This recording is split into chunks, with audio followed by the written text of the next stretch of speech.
Oh, yeah. I was like, you're going to come get an IV. Where are we on the wedding timeline? So we have a date. It's an intense process, especially if you make it far. You have this like goal that you want to reach together. You understand why showmances happen on the show because you have this connection with that person and it's intense.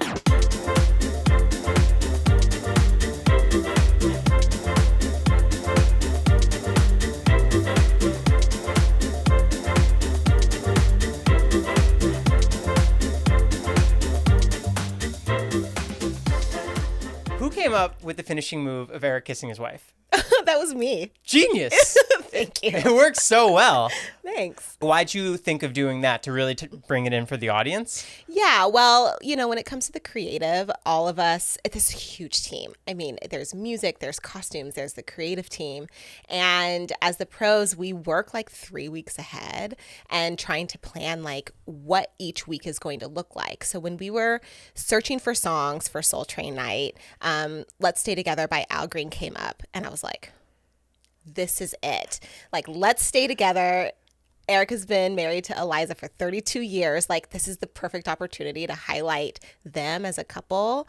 Because also Eliza literally does everything for Eric. And they're just the sweetest.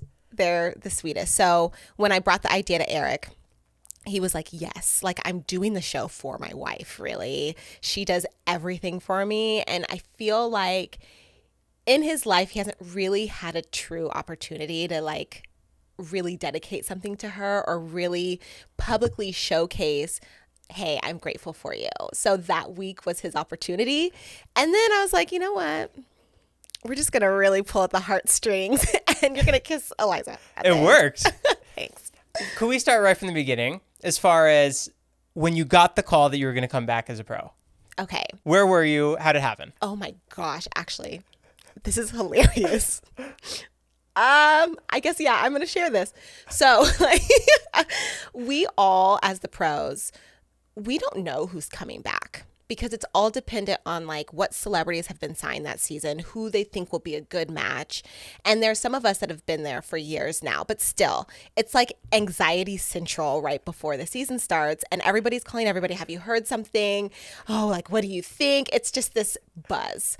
And this season, our executive producer, Dina, had given us a heads up like, hey, we should know around this time, maybe in a few days. So we were all in communication, like, okay, we should know something soon. And you're just waiting for that call. And I think for like a few days, I had my phone not on silent. Like I had the ringer on because if I miss this call, it's like, I can't do it. And finally, I get the call from Dina. My phone starts ringing, but I was about to get into the shower. So like literally opening the shower door, and then my phone rings, look to see who it is. It's Dina. I'm like, I can't let this go to voicemail. Like, I just have to. Dina doesn't even know this. So I pick up the phone. I'm like butt naked.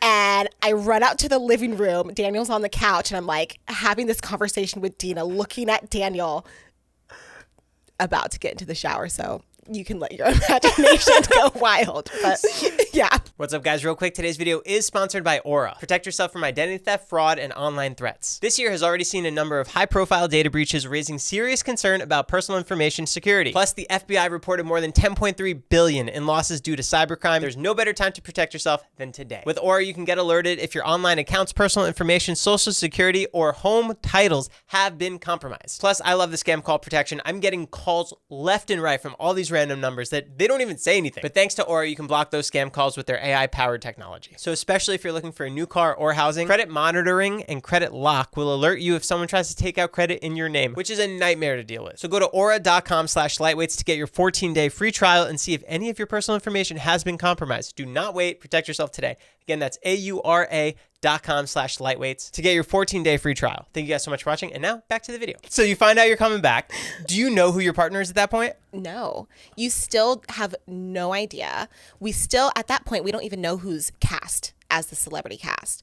So, after that, there starts to be like some rumors. Everybody kind of talks like, oh, I think this person is signed. But is that based on anything or is that just like, I have intuition? It's not it's not really based on anything. So then like Steven gets cast and then everyone's like, well, who do you think Steven's going to get? Well, it has to be this person because blah, blah, blah. I mean, everyone is just like trying to figure out who they're partnered with. And then Dina always calls us either like an hour before or the night before to let us know who we're partnered with, because the last thing she wants is, the surprise, the first meet to happen, and we have no idea who this person is. So I found out the night before. It almost feels like it's like kids going back to camp trying to come together. It is. It's ridiculous. Like the majority of us, except for Riley and Ezra, like we're all in our 30s, if not 40s, some of the guys. Yeah, some of the guys. So we're all like, we become children. We literally become children, like gossiping, trying to figure out who's with who and da-da-da-da-da. It's insane. It's wild. So the show picks up like a few weeks ago. What are you doing in those months before that as a pro dancer? Yeah, I mean, everybody does something a little bit different. There's some pros that don't live here, so they go back home. They go back to regular life. For me, I always go on the Dancing with the Stars tour. And that's amazing because we get to go everywhere. I mean, the schedule is wild. And we get to meet the fans in person, which is amazing. And then for me, I am a crazy woman and I work all the time, which is a huge blessing. Your credits are insane. Thank you. So now really I'm like focusing on choreography. I also teach on a convention. A lot of us do on dance conventions. I sometimes do dance studios as well, but now I just have I have my dance studio back home in Colorado that I always go to every year and teach the kids there. And then I have one in North Carolina that I always go to. That's your dance studio in North Carolina? No. I just go as like a master class teacher and they have me every year. I've been going for like 8 years. Oh, and amazing. So I know the kids, like it's crazy. I remember the kids when they were like 7 and now some of them are graduating and I'm like, wow, it really puts things into perspective and it makes you feel really old when you see a child graduate high school. Do they have the same career path of what you want?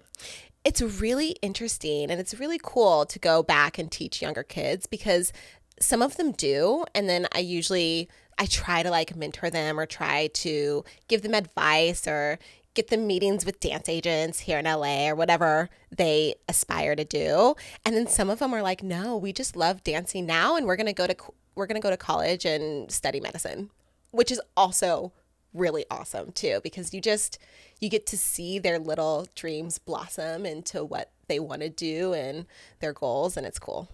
You just got announced as well for doing the tour, this upcoming tour. Yeah. What is the most exciting part about that for you? Oh, for me, I think that it changes every year. I think sometimes you're just excited to go and dance. You're just excited to just like balls to the wall, just dance. A lot of times it's really cool to meet all the different fans, and we have some diehard Dancing with the Stars fans, and it's been really cool over the last few years because it's also grown. I feel like, when I first joined the show in 2016 as a troupe member, and then even I would say like my first season as a pro in 2020, it was always, oh my God, you're on Dancing with the Stars. That is my grandma's favorite TV show. And it's completely shifted. It's now like, I can't remember which city, but we were in a college town last tour and it was insane. Like the whole audience was like college kids. And then of course we had the grandmas, but we're seeing like younger families too. And so meeting everybody is really special. It's also been awesome since Daniel's season that there's been a little bit more of like a deaf following that's come out, and they'll come out to the shows, and it's just cool. It's like my little thing that I get with the community because I'm the only pro or celeb. Yeah, I'm the only pro that knows sign language, so I get to communicate with those fans of the show. That's amazing. Thanks. What do you think that switch is to this younger audience now? Do you think it has to do with social media? Absolutely. 1,000%. It's social media. I also feel like it's a few different things. It was also casting. I think it started when Charlie D'Amelio was cast. Right. And then we got like a whole new audience that season. And then those people fell in love with that cast. Like that cast was insane. You had Charlie, I mean, not to be biased, but you had Daniel. You had Daniel Durant. Why would you come be biased?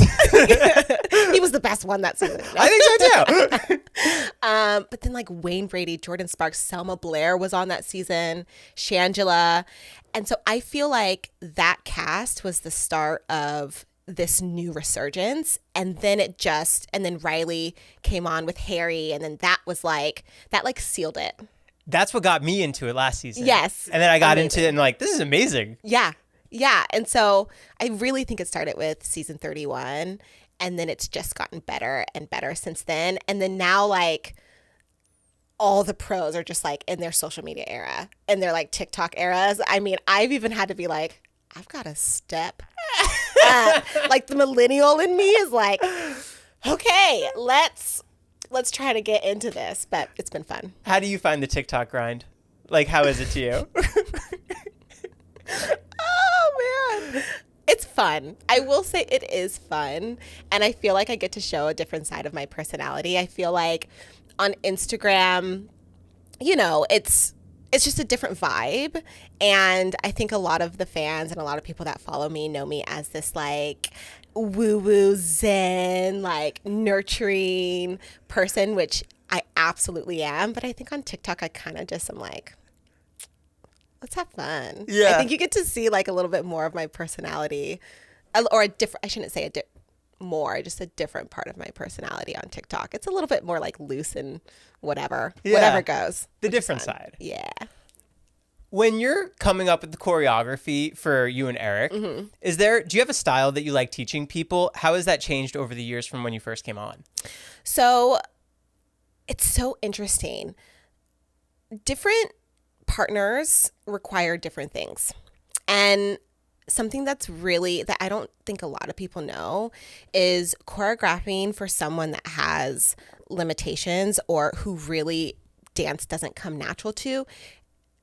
I don't want to say it's like necessarily harder, but it's difficult. Like it takes a different part of creativity because all I'm doing when I'm in the room prepping choreography is thinking, first of all, what can he do? So like let's say like cha-cha has like this many steps. And if you have a partner that is a natural dancer and can do anything, I can use any of those steps. Like Charlie D'Amelio is just like, you okay, can use no. anything. And there's a different sort of pressure with that too, because there's such high expectations. So you get in your head, you want everything to be amazing. But then if you have a dancer that is more limited or not as natural, the steps that you can do go like here.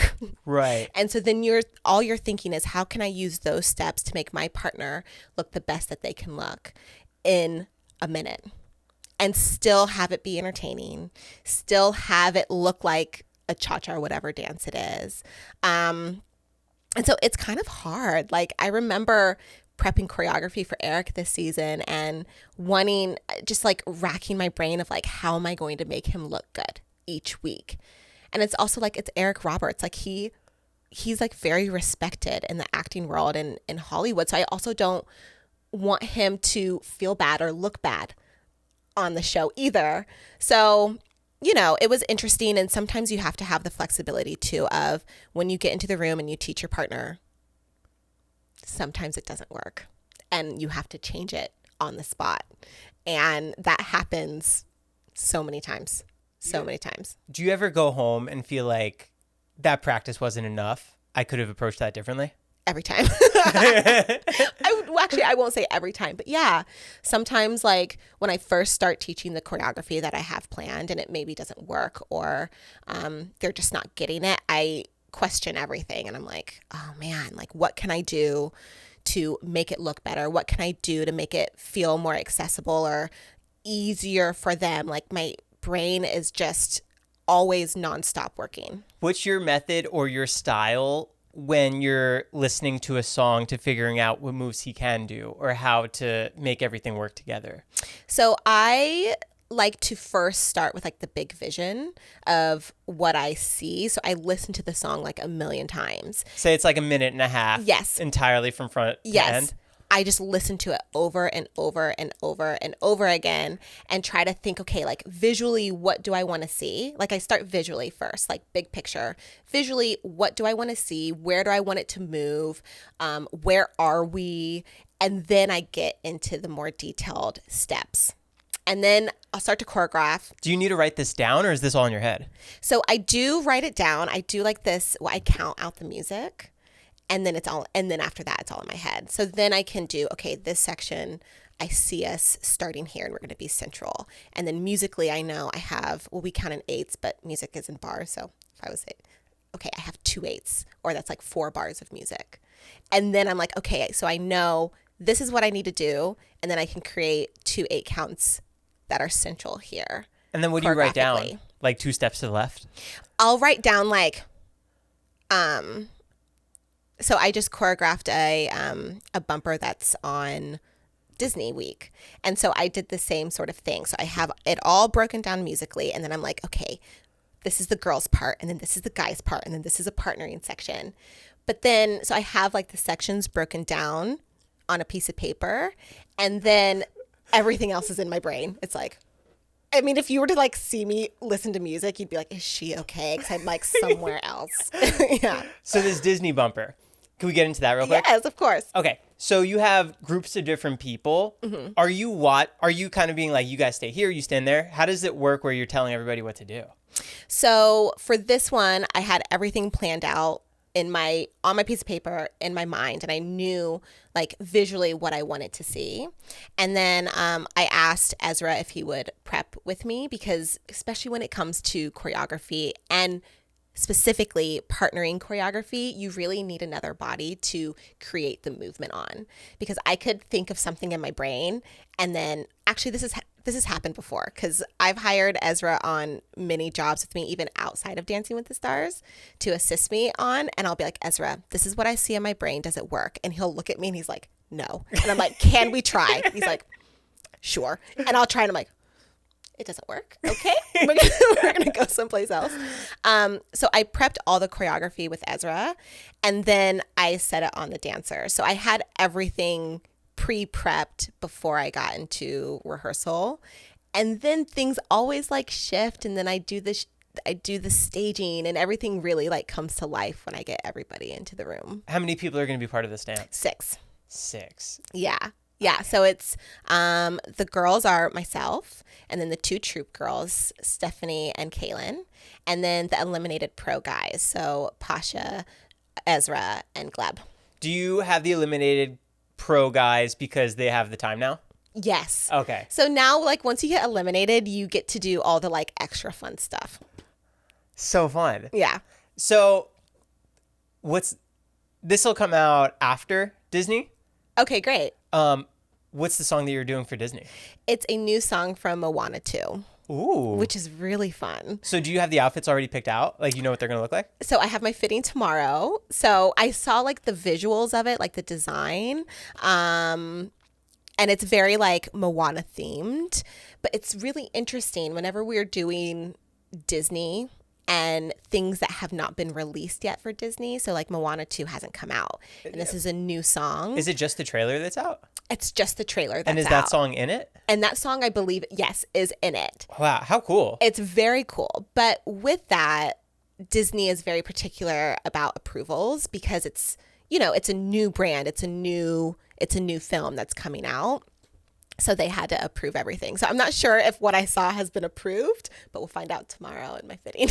Do they have to see your dance as well? Yes. So like I had to, so we had rehearsal for it.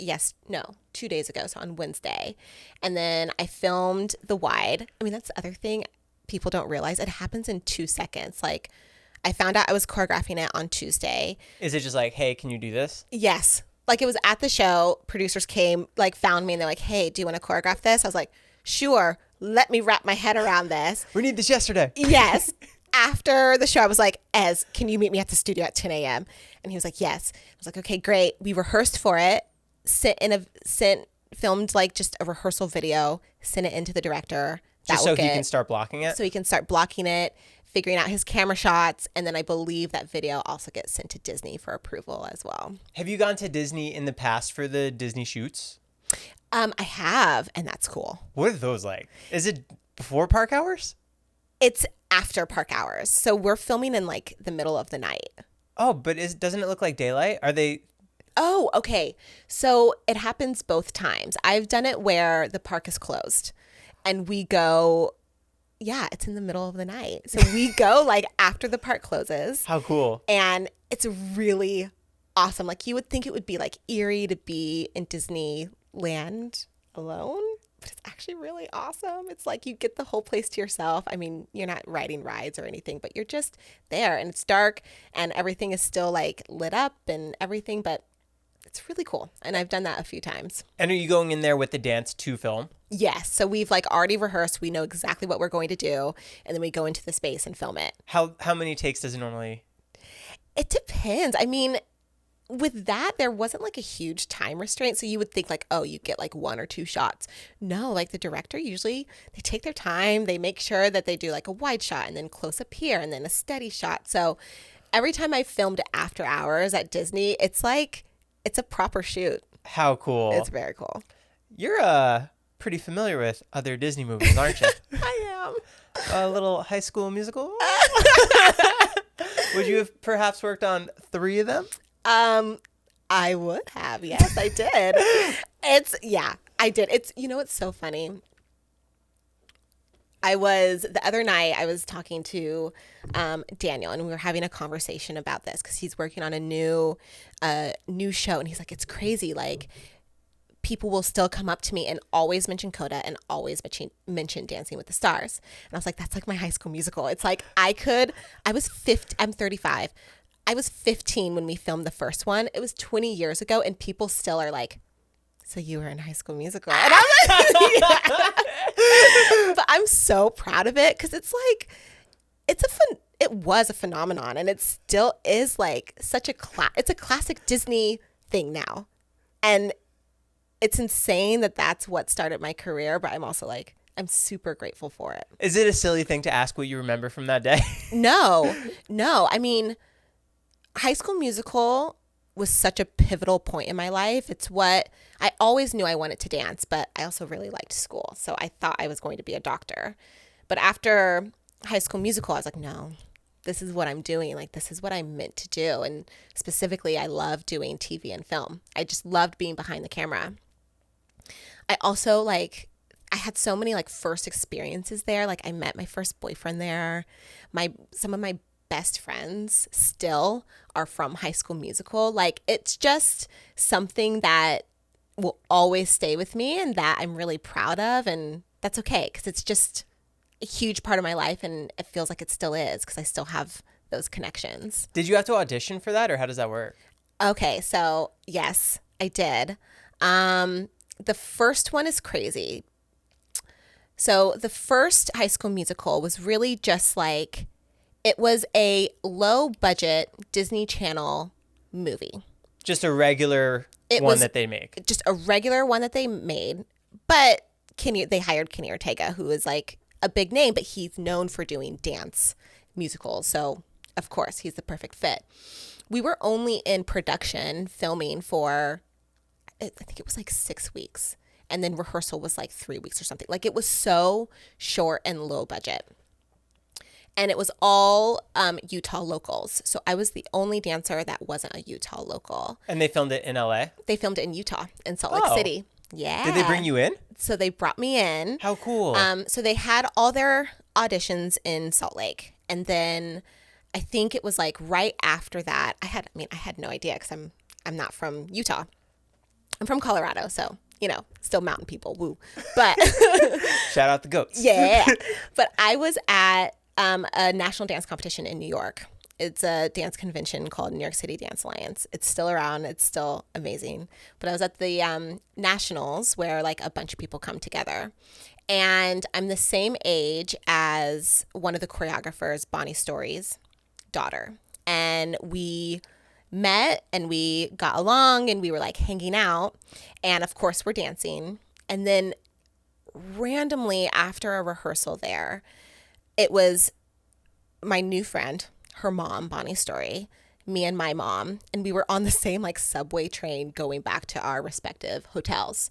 And Bonnie looks at me and my mom and she goes, I've made a couple calls and we're filming a Disney movie in Utah right after this. And we're looking for one more dancer and you are it. Like, you are the perfect person for this role as one of the principal dancers. She's like, Kenny Ortega is the director and choreographer. I'm his associate. I've already called him about you. What do you think about coming to Utah right after New York, quickly auditioning for him? Would just be, she's like, you basically already have it, but it would just be like, okay, just to make sure everything's okay and kosher, and then filming this movie. Me, I am so naive, so like, I mean, I guess I want to say ignorant, but not really. I care about commitments and things. And I was supposed to stay in New York to assist a different choreographer on like for some classes in a dance intensive. And I was like, I don't know. I'm busy. I don't know if I can do this. And my parents aren't from the dance world. So my mom was like, yeah, I don't know, but maybe you should call, the choreographer that you're assisting next and just ask for some advice. So it was Brian Friedman. I called him. I was like, this is a situation. Kenny Ortega is directing this movie. Again, naive and ignorant. I was like, I didn't really even know what I was talking about. And Brian Friedman said, you have to do this. This would be your first big job. And his first big job was Newsies. And Kenny Ortega was the choreographer for Newsies. And so he was like, this is a moment in time that it's weird that you were supposed to work for me after this, but it was Kenny Ortega. He's like, you have to go. So I left. My parents changed my flight. My parents were at the airport like, bye honey, you're going to Utah. Flew to Utah, quickly danced for Kenny, and then went into rehearsal like an hour after that. And my parents both had to go back to work, so I ended up living with Bonnie and her family. And then my parents, of course, came and visited, and and I shot High School Musical. That's insane. It's crazy. Like, some of my best career moments happened from that, like from a dance class or a dance rehearsal. Dancing with the Stars was similar. So do you think it was right place, right time? It's right place, right time, but it's also like, and I have to still remind myself of this, is what's meant for you is meant for you. And if I wouldn't have been there in New York, I might not have ever been in High School Musical. I used to believe in luck, and that's what I would have said, how lucky, but you really set yourself up for that opportunity, and you did all the dancing, and you were there, and you showed up, and it was your personality that attracted all of that to you. It's both. I think it's both, because it is. It's like destiny and luck, but then also you have to show up too. And you were prepared for it, and that's why you really got it. Yeah. How cool. Which is crazy. Like at 15, I was like just going with like where the universe was taking me. I was like, yeah, I'm showing up. Yeah. But that's how all of us were that first movie. We had no idea. Were you aware of Zac Efron? Was anybody at that point? No, I think he had only done one. It was like one TV series called Summer something. I can't remember exactly what it was.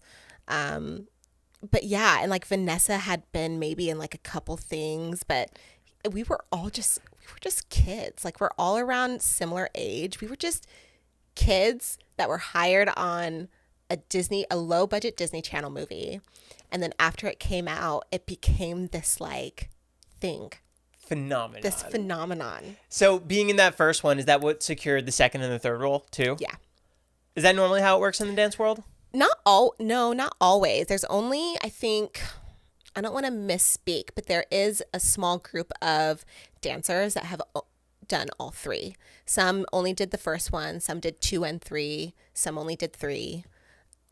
So some only did the third movie. But yeah, there's a small group of us that have done all of them. And you were also in Teen Beach Movie. I was. Is that because of High School Musical?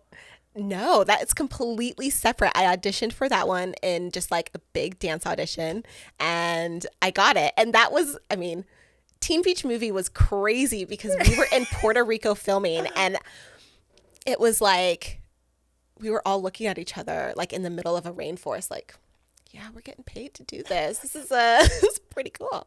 That's crazy. Yeah. Disney. I'm really grateful for Disney. I've had some really cool Disney jobs in my life, including this one because we're on Disney Plus. When you're doing jobs like that, are you ever asked to do the choreography for those? For those, no. I'm trying to think. For those, no. But I have been on separate jobs where I'm either the associate choreographer, and then I would say in recent years, I've started doing just more like choreography work outside of Dancing with the Stars too. What do you prefer doing? Performing or choreographing? Yeah. Oh my gosh. I don't know.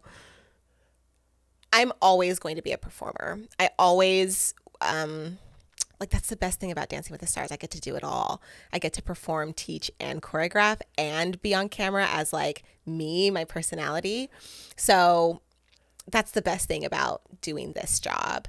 I think, it's weird. Like dance is weird. I'm 35 and I'm still so young, but I have to start thinking about like what's after dance. Because I don't really see myself dancing when I'm 50. Is that normally like when people would stop? Is there an age? Yeah. I mean, I would say, most dancers, they start to think about what's next late 30s, early 40s. And that it used to be different. It used to be like if you were in your late 20s, if you were like coming up to 30, you started to be like, okay, what's going to happen after dance? Now it's changed. Now it's become a little bit more of a longer career. But yeah, I think choreography will always be my connection to dance. And then I'll find something like whether it's hosting or acting or something I'll do for performance because I just love performing so much. Is there a physical toll on the body after all those years? Yeah. There is? What is it? Is it the knees? It is like joints. It's mostly like for me, knock on wood, I've been so blessed. I've had no major injuries. Again, knock on wood, because as a dancer, like your body is your vessel for your instrument. For me, it's like my muscles. It's like my flexibility has started to become a little bit like I just have to work for it more. So do you have any kind of recovery process after dance? Oh yeah. I'm like getting IVs and like cryotherapy and massage and infrared sauna. Oh yeah. Did you need to do that when you were younger? I still did it as like preventative and not as frequent, not as much, but I also I love that. I love like wellness and different like things that you can do for your body. So I think in my 20s, it was more of like, this is fun and relaxing and preventative. And now I'm like, okay, I have to. I still take pleasure in this, but I have to do this. Do you get jitters coming back performing in front of live TV still? Yeah. Oh yeah. What's the most stressful part? I think the most stressful part about I would say the first episode is you have no idea how your celebrity partner is going to be under pressure. That's what everyone says. The lights, the cameras, the makeup, the coming out into the ballroom, seeing it for the first time with the crowd. You have no idea. I mean, the first time that you're in costume, hair and makeup and running the whole show, you only get one rehearsal, and that's the dress rehearsal, and audience isn't in there. So the first time that you're really doing everything with all the elements for the first time is on live TV, and you get one chance. Are you going 100% during those rehearsals too? Yes. I have to. It's actually hilarious. My first partner, Johnny Weir, I was unaware of this, but after the first dance that we did, he was like, you did not prepare me for how you are in like performance mode. He's like, all of a sudden, he's like, I know you as this sweet, Brit, nurturing, woo-woo, like, oh, let's learn some dance steps and let's dance. And then he's like, all of a sudden, it's like live at 5 and you turn into this like glamazon, like different human. And I was like, what? And he was like, yes. He's like, you need to start preparing people for this. And so yes, it does change. And I've had to, after that, I started warning my partners, like, there will be a time, and I'm always your coach. I'm always your teacher, and I do guide you when I'm there. But I also turn it on for you too, so that you can match where I'm at, because you can't necessarily, I don't believe in like dimming down to like meet your partner. I feel like you show them the max and then they can step up to that. So yeah, there is a point where I change a little bit. How is Eric on that first night of premiere night? Oh, Eric. Oh, he was so nervous. He got really in his head during this process, and we had so much fun. Like, really. He was so enjoyable and he had a lot of fun, but he got really nervous. Really, really nervous. And it wasn't even the live audience. He could not let go in his mind that millions of people were at home watching him live. Judging That. from their armchairs. That. Because he even said himself, he was like, you know, Dancing with the Stars is Eliza, his wife's favorite show. So he would like float in and out, and he would be like on his couch judging, being like, I could do that. Like, who's this guy? Like, what? He can't even move. And so he was like, if I did that, I can't imagine how many people are going to be judging me for like not being able to move. And I was like, Eric, you can't think about that. Like, the show sometimes is not about dance. It's about like the progress and the journey and just who you are and just, you know, having the bravery to show up and do this. So the first night, dress rehearsal went way better than the actual show. He ended up like forgetting some steps, and he forgot his favorite part. Like, I choreographed this cute little personality moment where he like, I was like, okay, Eric, my body, AKA my butt, is a guitar, and you're going to play the guitar. And it wasn't like, you know, but he was like, boom, boom. And I did like this little hip movement, and he forgot to do it. And after we finished, the only thing he was upset about was, oh, I didn't do my favorite part. That was my best part, and I forgot it. Do you remember what he did during that part?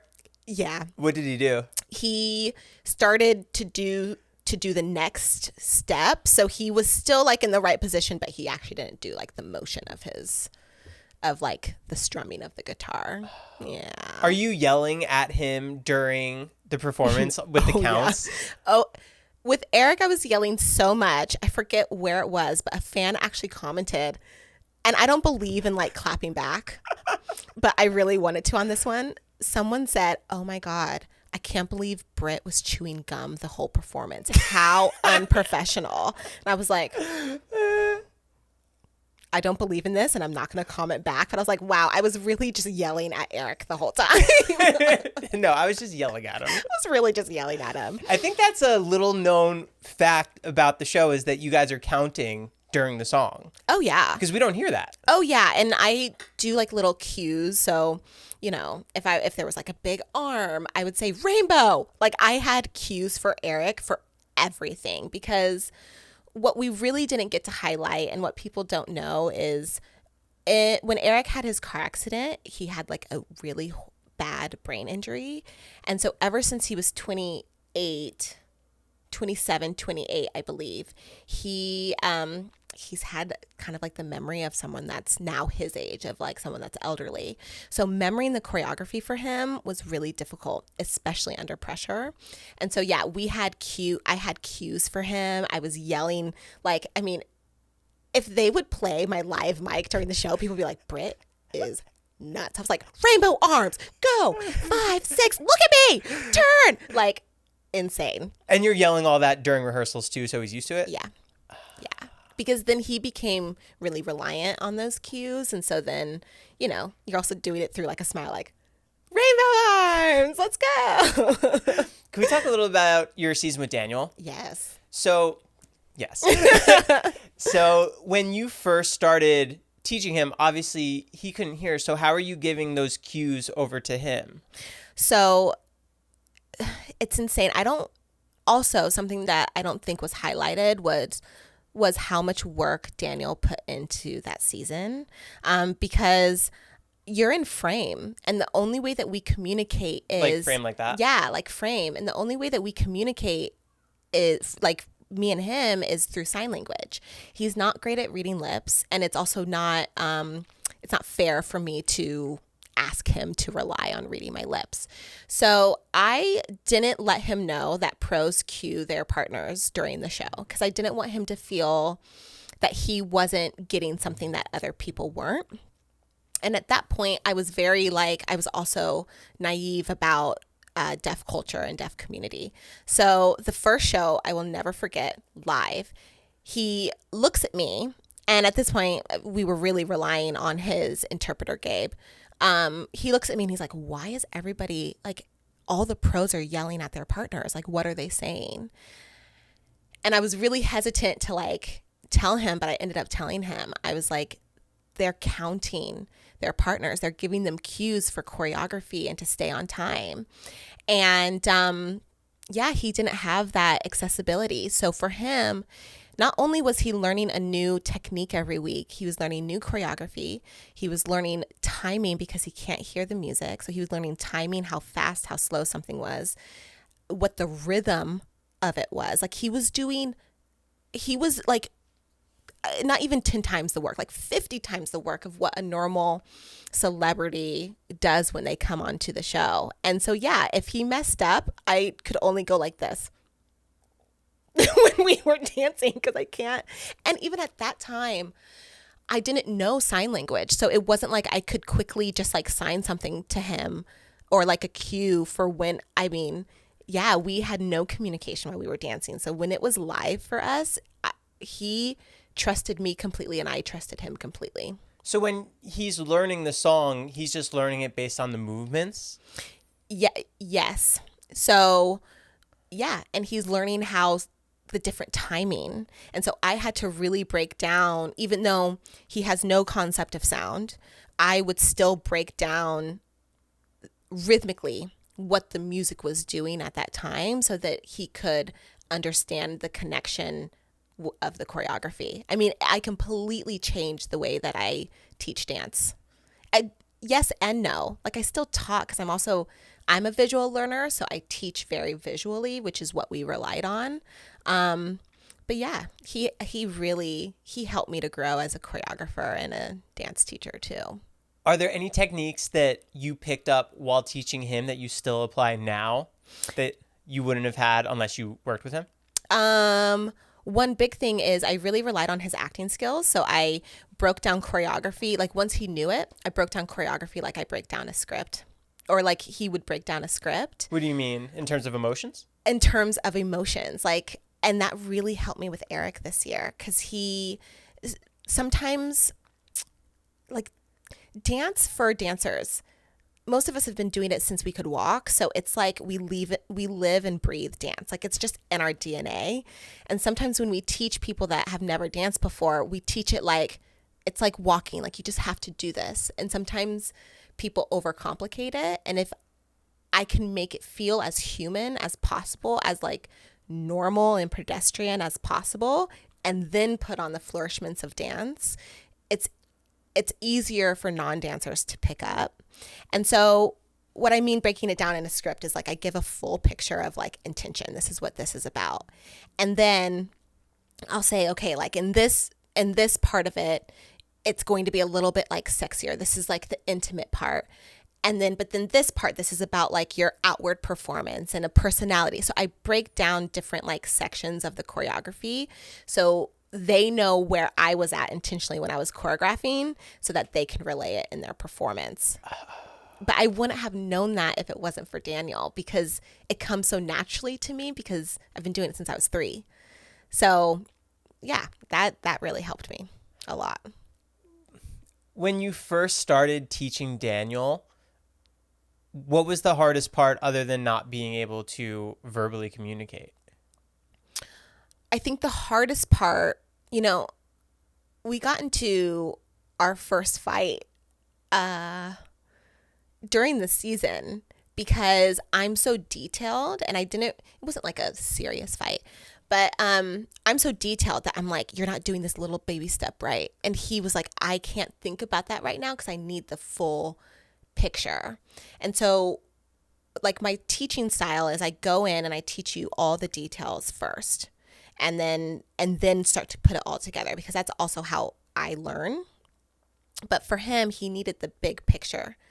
and then to go into the details. So that was something that was really hard for me when I first started teaching Daniel. I just needed to like not brush over things, but just teach it. And really, we used the mirror a lot. Like he really, I'm grateful it's dance because I could visually show him what I wanted to see. And then that helped. And it's crazy. Like sometimes I don't know how I did it because it felt like, and this was like the universe is like, okay, we were meant to meet. Like, of course he's going to be my husband because we just became really amazing teammates. We became really amazing friends. Like everybody assumes we started dating during the season and we didn't. We started dating after the season because we were like, whoa, we're going to miss each other, not seeing each other every day. But we had this chemistry. We did have this connection where we had like, I think it was the second episode. His moms came in to one of our rehearsals. They were like part of our package that week. And afterwards, they both came up to me and they're like, we don't understand what's happening here because we know our son and he's understanding you fully. But you're not really signing. But you guys have this understanding and this communication with each other where you just get it. Like you just get each other. Like Daniel says by week 2 that week, his interpreter was like in the corner, like during rehearsals. So yeah, sometimes I look back and I'm like, I don't know how I did it, but I did. And I think you just have to, I think I just used my instincts and that like intuition, every single day with him. I don't think that's even like a really clear answer, but yeah, I just had to stay connected to him. Do you guys ever go back and watch those old videos together? So this is such the actor in him. He hates watching himself. Really? Yes. Like Eric did the same thing. I'd be like, Eric, I think this would be beneficial for you to see yourself. He's like, I hate it. I can't watch it. I can't watch myself. Even his heartthrob TikToks he didn't like seeing? That was kind of cute for him. He didn't get it at first, and then I like explained it to him, and then he was like, okay, but still, he's like, I don't know how I feel about watching myself. Sorry, what was the question? I lost. Do you guys ever go back and watch them together? We watched one together, and it was weird because I was just talking at him, and it was before I knew sign language, so I was like just talking, and it was like, so I think a fan posted us now, but then like our first meet, and it was that like I knew zero sign language. I was just like talking at him, and I feel, yeah, it's just crazy how much can change in such a short amount of time. So yeah, we haven't gone back and watched the season like fully, but we'll see like some clips, especially when like fans tag us and stuff, and it's wild. We do feel like we're almost the same because we built that friendship, and we see each other then, and we're like, God, now we know what everyone was talking about, because all the fans the whole season were like, I think something's going on. Do they like each other? Blah, blah, blah, blah, blah. And we were like, we're just friends. But now we go back and we're like, oh, wow. Like we see it. We see why people thought we had really good chemistry and a connection. How do you guys go from dance partners to dating? We were in his trailer. It was after the last episode, and we were just like saying goodbye. And it was so strange because, we were saying goodbye and it just didn't feel right. And Daniel, he was just like, he thinks a lot. And so he was thinking and he was looking at me, and I was like, what are you thinking about? Why are you looking at me like that? And all he said was, I think you know why I'm looking at you like that and what I'm thinking. And I said, yeah, me too.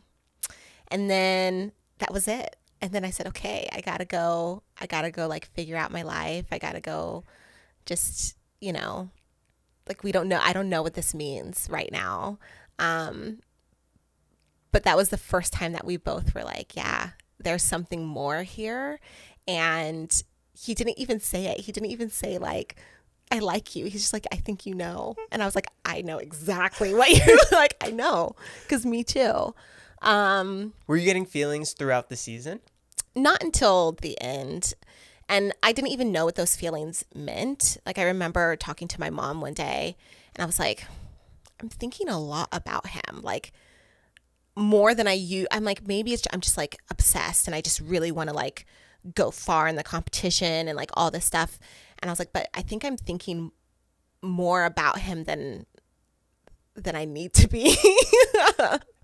And so, yeah. And I knew that like, and I remember one time he made a comment like, oh, it's just dance. Like, people flirt all the time. And I was like, I don't think you know me. Like, I actually don't flirt. And then I realized in that statement, I maybe admitted that I was maybe flirting with him a little bit. So there was, I knew that something was there.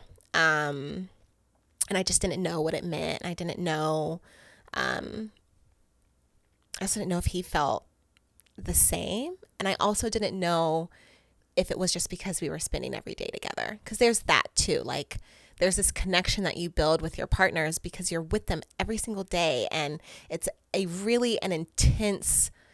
intense process, especially if you make it far. You have this like goal that you want to reach together. You understand why showmances happen on the show because you have this connection with that person and it's intense. You're also getting to know them in a very quick way because you're learning about their story, you're sharing your experience, and there's a connection there. So I also didn't know if it was that too.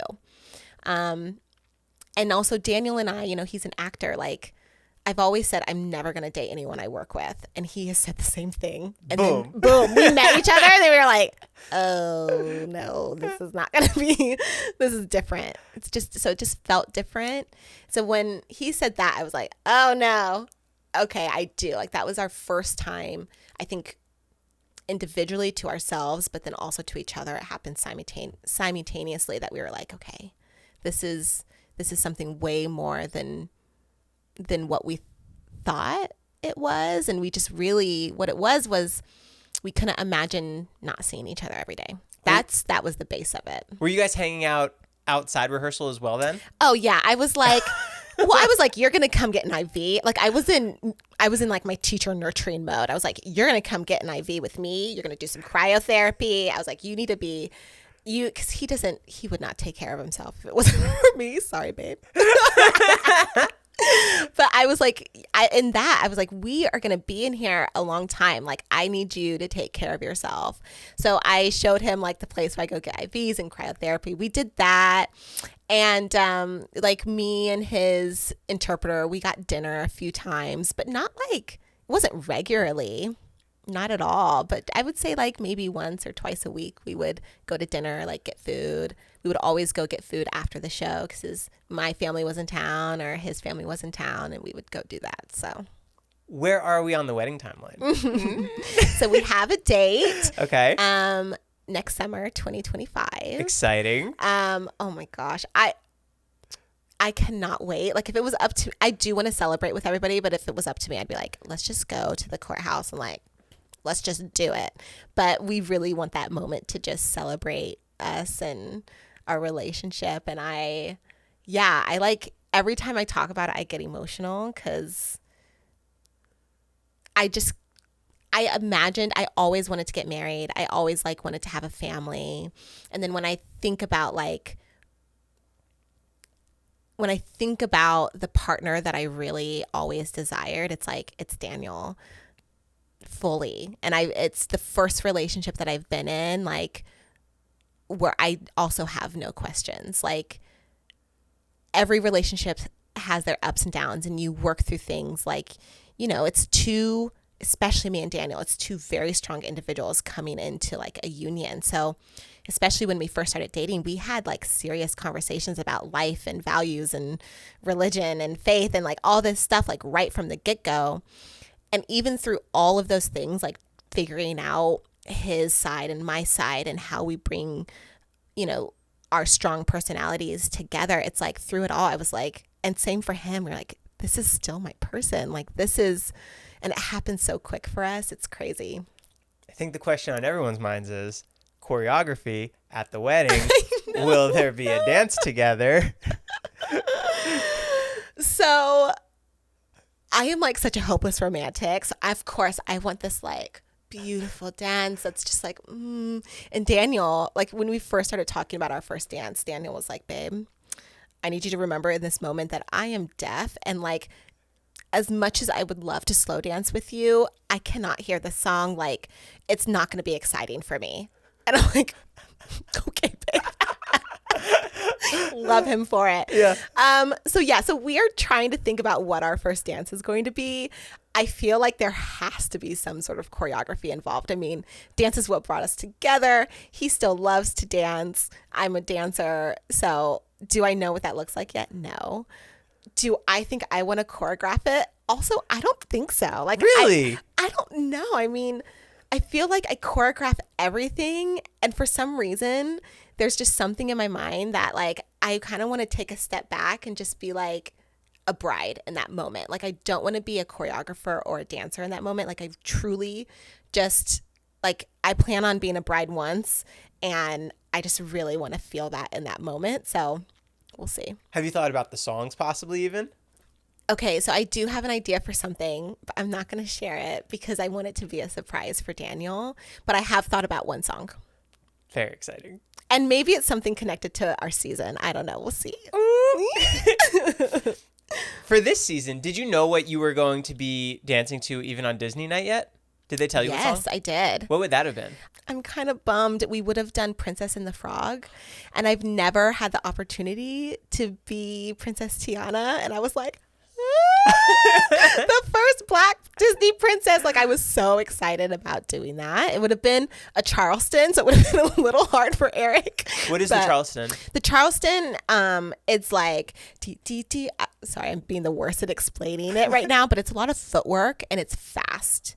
So it stems from a social dance, but it is fast. You can also add in some like jazz elements into Charleston too. But yeah, anything fast was a little bit hard for Eric. So it would have been a difficult dance, but I was excited to get creative about it. And then of course be the first Black Disney princess. That is Charleston. Emma Slater was explaining it to me. There's like 10 different styles of dance for this. Mm-hmm. That's one of them? No. Oh. So Charleston is kind of like outside of the ballroom dance styles. That's why I said it was like a social dance. So even like jazz and contemporary, you wouldn't put it into the ballroom dances. So you have your 5 Latin and your 5 ballroom dances, and those are your like main 10. And that's what you're trained in. And I'm trained in everything. My base is actually like I'm classically trained in ballet, tap, jazz, contemporary, modern, and I used to do like hip hop too. And then I learned ballroom later.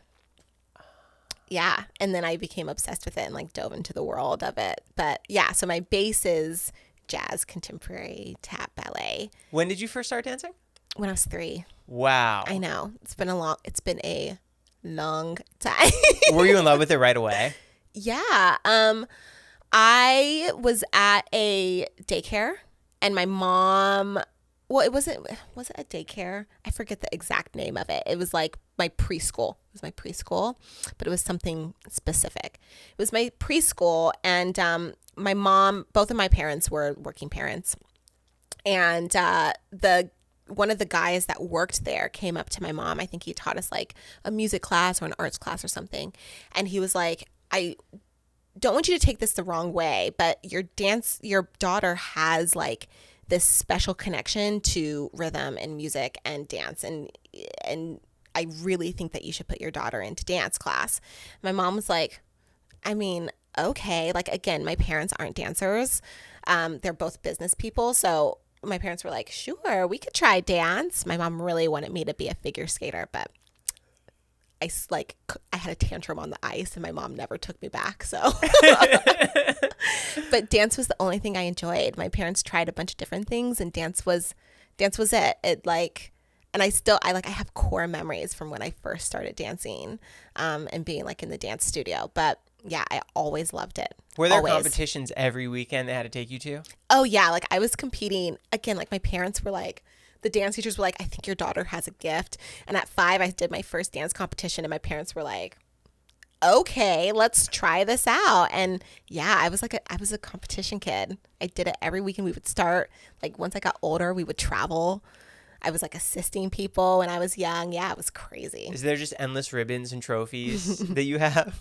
Oh, there is, isn't there? Yeah. It used to be in our basement. My parents divorced when I was 23. So now I think when they divorced and they moved out of our the house that I grew up in, they went through like all of my trophies, and they kept my very first one that I won. That my first dance competition, I won first overall. My parents were like, we don't understand what is happening right now. So they kept that one. And then I think my mom, she like can't let go of anything from my like childhood, but I think she kept some of her favorites, and then they donated everything else. But yeah, so there used to be a lot, but now there's only a few.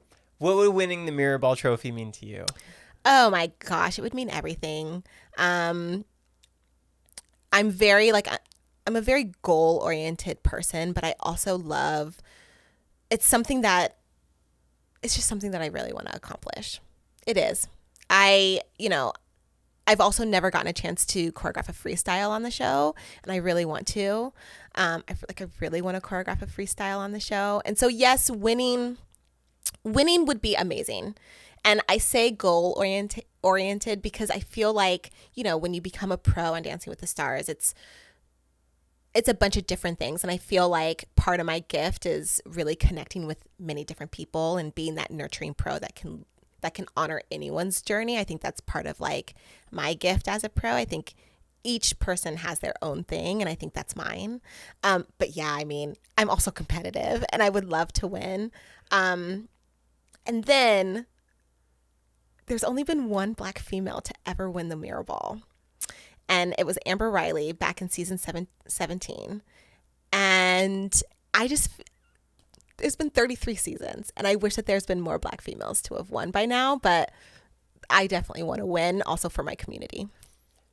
Just let's put it out there. Who would you want to be partnered with next season? Okay. I really want to be partnered with Hunter Woodhall. Him and his wife, Tara. I think that they would be perfect for the show, and I would love to be partnered with Hunter. I really feel like it would be like a push creatively, but it's happened on the show before, and I think it would stretch me creatively, but I would also love that. And I also just love finding creative ways of sharing people's stories. And I think he has an amazing one. And I would just love to showcase that on the show. And I would love it for it to be me. And I think he also has a great personality. Like him and his wife together, like I think they would be perfect for next season. I think they'd get a movie. I think so too. Oh my gosh, yes. Did he win gold? I think yes, he did. I think so too. They both did, yeah. But he won gold. I have some fan questions. Can we just fire through them? Yeah. Okay. How'd you shift gears going from a commercial dancer to a ballroom dancer? It was literally Dancing with the Stars. I was working for Mandy Moore, who used to be supervising choreographer, and now she directs and choreographs the tours. And I was working a commercial job with her. Derek Huff was hosting. It was for Disney's 60th anniversary. And she randomly said, okay, at the end, Britt, go dance with Derek, because his partner was out of town. It was Whitney. It was supposed to be Whitney. And she was in the real show. We had never danced together before. You and Derek never did? Never did. Like never in rehearsal, anything. But she was filming a wide for the producers and the networks and everything. And he needed a partner. So she was like, Britt, go dance with him. Dance with him. She's the reason why I got an audition. They saw me dance on those videos, and I got an audition for Troupe for Dancing with the Stars. Wow. I auditioned. 6 months later, I got onto Troupe, and they hired me knowing I didn't have ballroom training, like professional ballroom training. But I do think like I was able to do it. And once I got hired, I was like, okay, this is like, I love this. And so then I started training. I took lessons. I completely became a student again. I started competing in ballroom, and it was also fun to learn something new, but it was also out of respect for what ballroom is. I didn't want to just be a jazz dancer coming onto the show and pretending like I knew how to do it.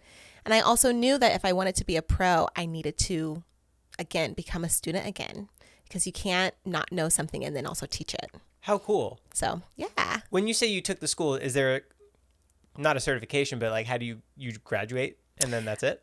No, there was no like sort of graduation process, but I just I started training with my friend, and that's what he does. He's a ballroom teacher, and then we competed together. And so, yeah. And I do like my little I'm forever a student. I still do my boot camp every year. What's your experience like performing in the Super Bowl halftime show? Oh my God, I cried like a baby afterwards. Why? Well, I had this realization that the Super Bowl, and now we know, I think still, Katy Perry's Super Bowl halftime show is still the most watched performance of like all time and halftime show. And I think outside the World Cup, the Super Bowl is the most watched show ever, or most watched, yeah.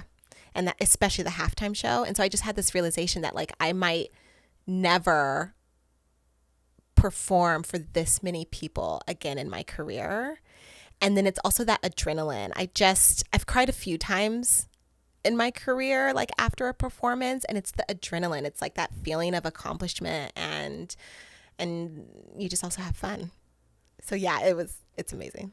What was your reaction to getting the call as a pro versus getting troupe?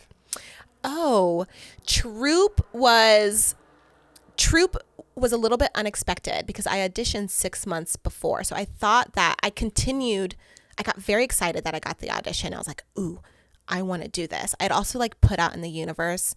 I had kind of hit all of my like dream jobs as a commercial dancer, and I didn't know what was next, but all I knew is what I wanted to continue dancing. I wanted to continue dancing, and I wanted to learn something new. I wanted a challenge. And then I got the audition for Dancing with the Stars. And so I got very excited about it, but then I didn't get it until 6 months later. So I got a call saying they're interested. They want you to be on Troop. Do you want to do it? And I said, yes. They're like, okay, you start tomorrow. And I was like, what? Tomorrow? Yes. Like getting Troop happened. It felt like it happened overnight. Did you have anything else planned at that time?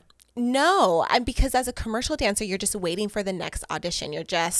So I was actually filming like a concept video with my dear friend Casey Money, and I got the call and I was like, okay, I'm Busy going tomorrow. Yep. And then getting the call as a pro was definitely way more emotional. I had done Troop for 5 seasons, and then during season 28, they got rid of Troop. And before that season, I had actually re-auditioned to have a pro spot, and I had gotten really good feedback from that audition. And so I had gotten the call from the showrunner at the time, okay, Britt, we love you, but this call is actually not a good call. And I was like, okay. And the first thing that he said was, we loved your audition, but we're not going to bring you on as a pro this season. And then to make it worse, we're getting rid of Troop. So I was like, okay. I was like, all right. So then when it was a full year later, getting that call to be a pro was like, I was in shock. Like I wasn't even emotional on the Zoom when they called me. I was like, and then I called my mom, and then I lost it. I just couldn't believe it. Were you expecting a call at all? Yes and no. It was like very strange. I had been included in like a group text with a bunch of pros. I was like, why am I in this text? And so I remember I had talked to Alan Burstyn at the time, and he was like, I think they're really considering you. He was like, why would you be in this text? And I'm like, I don't know. There's like other people. Like it was a bunch of pros that, and not all of them were on that season that followed that group text. But I was still the only, at that point, like the only like Troop member. And so I was like, I don't know. So yeah, I had maybe like a little inkling. How has Daniel been liking the show so far this season? You know, it's so funny. It feels so weird. Last season, he was in the show. He was in the audience every single week. And this year we're like, he's busy right now. So we're working at the exact same time. So he hasn't been like as into this season only because he's very busy. But he's so supportive. Like he watches all my dances. He'll watch all like the rehearsal videos, like bless him, because I'll come home from rehearsal and I'll be like, what do you think? And he's like, looks good. He's like, oh, good. Or like, he's gotten better. He's improved. So he's just like, he is the best support. And I'm sorry to everybody else, but now that I'm off the show, he's really not paying attention now. Were you signing to him when you were with the judges? I actually just signed my... Just in general? Yeah, just in general. Yeah, now it's like, yeah, the deaf community has like brought me in and fully accepted me. And so I try, if I can, to make everything as... When it's okay to, I make everything as accessible as I can. That's amazing. Thank you. Everyone comments on the strong camera and performance presence you have during Dancing with the Stars season and other jobs. Being engaged to an actor and being partnered with one on season 33, do you think we could ever see you dive into the world and take on an acting role at some point in your career? Yes. Is that something that could happen soon? I'm manifesting that it could happen soon. It's so funny. When in my early 20s, I went through this like it was also a lot like emotionally, like I was going through a bad breakup. My parents were getting divorced. And I also at the same time was like very burnt out in dance. And so I started taking acting classes. I was like, maybe this is my next thing. And I loved it. And then dance got busy again. And then I completely forgot about acting. But yeah, I definitely could see myself acting post Dancing with the Stars, post dance, or maybe still while I'm on Dancing with the Stars, who knows? But yeah, it's something that I'm putting out there and something that I'm going to start actively working on soon. When you're a principal dancer on a show or a movie, can they just throw you a line? Would that happen? Yeah, it happened in High School Musical 3. It was a very, very very quick line, but I had to go into like ADR and do like post audio for it and for like your character. Yes, and like the whole thing. I mean, it's like one word. It's like it's like three. No, it's actually, I think it was specifically, this is how amazing Kenny Ortega is. It was specifically 3 words because he wanted me to get paid for it. Like if it's less than 3 words, you wouldn't get paid for it or something like that. So yeah, so he said specifically like make it this so that you can get paid for it. And do we see your character on screen saying those words? Yeah, it's during the party scene after the and I'm like passing by the camera, but it's me and it's my voice. And it's the party scene after the first game that the Wildcats win. How cool. Yeah. So yes, that's something that I definitely will want. So coming up, what else do you have on the table? On the table right now is wedding planning. It's a lot of personal right now. I feel like I'm really like cultivating this, or we are cultivating this like new journey together and like preparing ourselves for, next year and what's to come. And then tour, it like takes up it takes up a lot of time. Like after we finish, we only have a few days off and we go straight into rehearsals for the tour. And then this year... How long are those? Oh, they're like full days. They're like 8-hour, 9-hour days. And we go for like 2.5, 3 weeks. And then the tour is 3 months this long. So, or 3 months. Yeah, 3 months long. Straight. This year, straight. Wow. I know, it's crazy. So that, and then,